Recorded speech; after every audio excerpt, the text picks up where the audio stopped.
Breaking news చూస్తున్నాం. MLA కోట MLC కోటాల ఎన్నికలకు Congress party అధిష్టానం అభ్యర్థులను ఖరారు ప్రకటించింది. ఎన్ఎస్యుఏ అభ్యర్థులు బాల్మూరి వెంకట్, వర్కింగ్ ప్రెసిడెంట్ మహేష్ కుమార్లను ఖరారు చేస్తూ అధిష్టానం ఉత్తర్వులను జారీ చేసింది. తొలుత బాల్మూరి వెంకట్ అద్దంకి దయాకర్లను అనుకున్నప్పటికీ చివరి నిమిషంలో అద్దంకి బదులు మహేష్ కుమార్ పేరును ప్రకటించారు.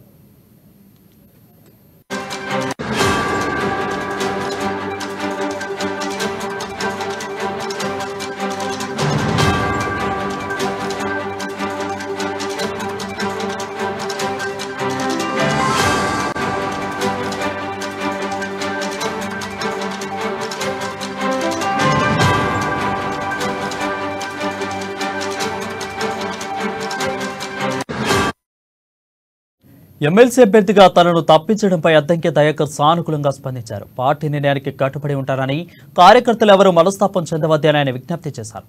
పార్టీ ప్రతి ఒక్కరికి గుర్తింపిస్తుందని పేర్కొన్నారు. పార్టీకి, ప్రభుత్వానికి ప్రతి ఒక్కరూ సహకరించాలని అద్దంకి దయాకర్ కోరారు.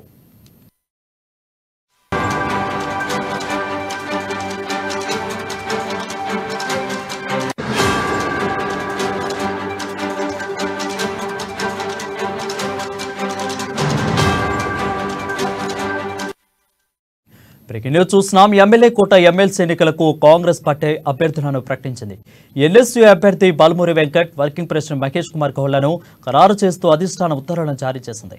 తొలుత బాల్మూరి వెంకట్ అద్దంకి దయాకర్లను అనుకున్నప్పటికీ చివరి నిమిషంలో అద్దంకి బదులు మహేష్ కుమార్ పేరును ఖరారు చేసింది.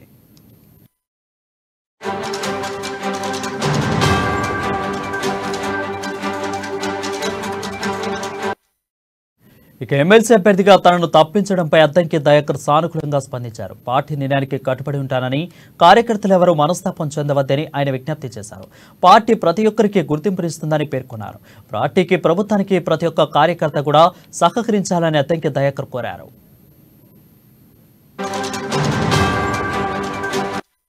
అందరికీ నమస్కారం.